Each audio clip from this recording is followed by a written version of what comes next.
उसका श्री एस वेंकटेशन।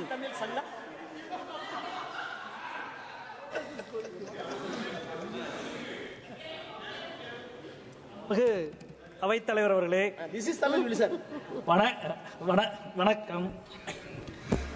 எனக்கு முன்னால் குறுக்கீடு செய்து பேசிய மாண்புமிகு அமைச்சர் அவர்கள், இந்தியை எதிர்த்தால் அது இந்தியாவை எதிர்ப்பது என்று அவர் கூறினார். இந்தி திணிப்பை எதிர்த்தால்தான் அது இந்தியாவை பலப்படுத்துவது என்பதை அமைச்சருக்கு அடிக்கோடிட்டு காட்ட விரும்புகிறேன். இந்தியா இந்தியா அல்ல, எல்லா மொழிகளினுடைய சமத்துவத்தில் தான் இந்தியா நிற்கிறது. காசி தமிழ் சங்கத்திற்கு கொடுக்கிற முக்கியத்துவத்தை கல்விக்கு காசு கொடுங்கள் என்று கேட்டால் அது புரியாத உங்களுக்கு எந்த தாய்மொழியின் அருமையும் புரிய போவதில்லை, கல்வியின் அருமையும் புரிய போவதில்லை. கூட்டாட்சியின் மீதான தாக்குதல் தான் நவபாசிசத்தினுடைய கூறு. நீங்கள் கொடுத்த அறிக்கையிலிருந்து சொல்லுகிறோம். நிதி ஆயோக்கினுடைய அறிக்கை வறுமை ஒழிப்பு திட்டத்தில் முன்மாதிரியாக இருக்கிற முதல் மாநிலம் தமிழ்நாடு என்று சொல்கிறது. உங்களது பொருளாதார அறிக்கையில் மனித வளத்தை பெருக்குவதில் முதல் இடத்தில் இருக்கும் மாநிலம் தமிழ்நாடு என்று சொல்கிறது. நீங்கள் கொடுத்திருக்கிற அறிக்கையில் டெக்ஸ்டைல் ஏற்றுமதியில் முதலிடத்தில் இருக்கும் மாநிலம் தமிழ்நாடு என்று சொல்லுகிறது. உயர்கல்வி துவங்கி பொது சுகாதாரம் வரை தமிழ்நாடு முதலிடத்தில் இருக்கிறது. ஆனால் நாங்கள் கொடுக்கிற ₹1 வரிக்கு நீங்கள் திருப்பி கொடுப்பது வெறும் 29 பைசா மட்டுமே என்பது எவ்வளவு அவலமானது. ஆனால் பீகார் செலுத்துகிற ₹1 வரிக்கு ₹7 திருப்பி கொடுக்கிறீர்கள். உத்தரப்பிரதேசம் கொடுக்கிற ₹1 வரிக்கு ₹1.75 திருப்பி கொடுக்கிறீர்கள். இப்படி திருப்பி கொடுக்கிற எங்கள் உரிமையை கேட்டால் நீங்கள் எங்கள் மீது அபாண்டமாக பழி சுமத்துகிறீர்கள். நிதியில், கல்வியில், ஆட்சி நிர்வாகத்தில் என எல்லா முனைகளிலும் கூட்டாட்சியை தாக்குகிறீர்கள்.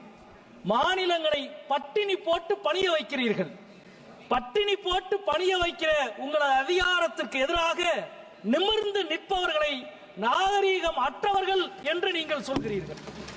நீங்கள் பயன்படுத்திய வார்த்தையை நீங்களே திரும்பி பெறுகிறீர்கள் என்றால் எவ்வளவு நாகரீகமற்ற ஒரு வார்த்தையை நீங்கள் பயன்படுத்தினீர்கள் என்பதை இப்பொழுதாவது நீங்கள் உணர்கிறீர்களா என்று நாங்கள் கேட்கிறோம். அதே போல நீங்கள் திரும்பி பெற்ற வார்த்தைக்கு பின்பும் தமிழ்நாட்டில் இருக்கிற ஒரு ஒன்றிய அமைச்சர் உங்களது பேச்சை ஆதரிக்கிறார் என்றால் இதுதான் நாகரீகமா என்று நாங்கள் கேட்க நினைக்கிறோம். கல்வி அமைச்சகத்தின் கீழே வருகிற ஐஐடியினுடைய இயக்குனர் மாட்டு மூத்திரம் குடிக்க சொல்கிறார். அது நாகரீகமா என்று கேட்க உங்களால் முடியவில்லை. கல்விக்கு காசு கொடுங்கள் என்று கேட்டால் எங்களை பார்த்து நாகரீகமாக என்று நீங்கள் எங்களை கேட்கிறீர்கள்.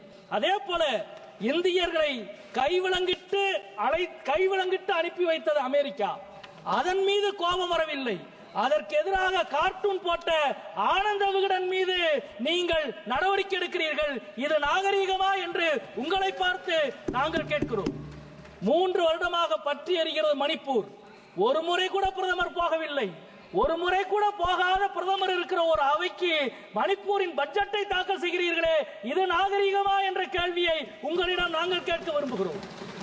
இதே அவையில் 543 உறுப்பினர்கள் இருக்கிறோம். ஆனால் 848 இருக்கையை இந்த அவையிலே நீங்கள் அமைத்திருக்கிறீர்கள். உங்களது மறைமுக சதி திட்டத்திற்காக தென் மாநிலங்களின் உரிமையை நசுக்க நினைக்கிற உங்களின் சதிக்கு எதிராக இன்றைக்கு தமிழ்நாடும், தமிழ்நாட்டின் முதலமைச்சரும், தமிழ்நாட்டின் அனைத்து கட்சிகளும் இன்றைக்கு ஓரணியில் நிற்கிறார்கள்.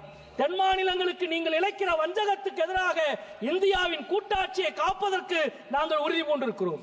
அதே போல இதே அவையில் நீங்கள் தாக்கல் செய்திருக்கிற இந்த நிதிநிலை அறிக்கையில் சிறு குறு தொழில்களுக்கு மிக அதிகமான வட்டி, ஆனால் கார்ப்பரேட்டுகளுக்கு மிக அதிகமான வரி விலக்கு. உங்களது வரி கொள்கையை ஒரு வரியில் விளக்குவதற்கு இது ஒன்றே போதும் என்று நினைக்கின்றேன். அதே போல நரேகா, கடந்த 3 மாதமாக நரேகாவுக்கு கொடுக்க வேண்டிய தொகையை ஒன்றிய அரசு விடுவிக்க மறுக்கிறது. எங்களது மதுரை மாவட்டத்தில் மட்டும் 121 கோடி உழைத்த மக்களுக்கான கூலியை நிறுத்தி வைத்திருக்கிறார் பிரதமரும் நிதி அமைச்சரும் என்ற குற்றச்சாட்டை இந்த அவையிலே நாங்கள் முன்வைக்க விரும்புகின்றோம். அதே போல இன்றைக்கு மும்மொழி கொள்கையை கடைபிடித்தால்தான் தமிழ்நாட்டுக்கு கொடுக்க வேண்டிய கல்வித்துறைக்கு கொடுக்க வேண்டிய 2500 கோடியை விடுவிப்போம் என்று கல்வி அமைச்சர் சொல்லுகிறார். பட்டினி போட்டு பணிய வைக்க முடியும் என்று அதிகார வர்க்கம் நினைத்தால் பட்டினி போட்டாலும் பணியாத தன்மானமும் பகுத்தறிவும் கொண்ட தமிழ் சமூகம் உங்களுக்கு பாடம் புகட்டும். கொடுப்பதால் மட்டுமே நீங்கள் உயர்ந்தவர்கள், பெறுவதால் மட்டுமே நாங்கள் தாழ்ந்தவர்கள் அல்ல. அரசியல் சாசனத்தை விட உயர்ந்தவர்கள் யாரும் இல்லை என்பதை தமிழ்நாடு மீண்டும் மீண்டும் புரிய வைக்கும் என்று சொல்லி முடிக்கிறேன். நன்றி, வணக்கம். Dr. Rani Srikumar. ಹೆಚ್ಚಿನ ವಿಡಿಯೋಗಳಿಗೆ ಪ್ರತಿಧ್ವನಿ ಯೂಟ್ಯೂಬ್ ಚಾನೆಲ್ ಸಬ್ಸ್ಕ್ರೈಬ್ ಮಾಡಿ, ಬೆಲ್ ಐಕಾನ್ ಕ್ಲಿಕ್ ಮಾಡಿ.